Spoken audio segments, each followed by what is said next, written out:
Welcome to the Learning Pines YouTube. We hope this video helps. You start by confirming the exact violation on page quality. This tells you what Facebook flagged and when. Once done, gather proof. Screenshots, page ID, list of recent posts, and any ad or business asset links.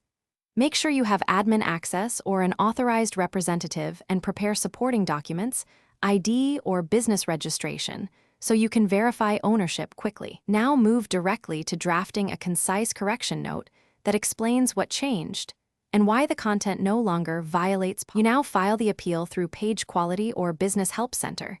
Choose the channel shown for that violation. In the appeal, clearly state what you changed and why, cite the policy terms in your own words, attach screenshots and documents, and keep the tone factual. Meanwhile, remove or archive offending posts and note any moderator actions you took.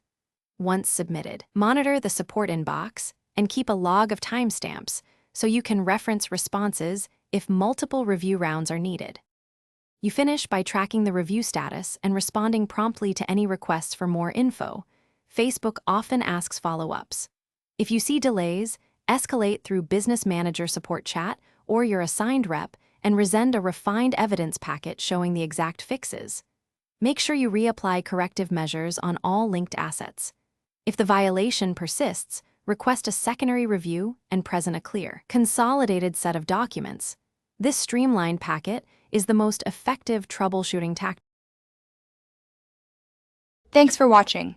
Consider subscribing if we helped you.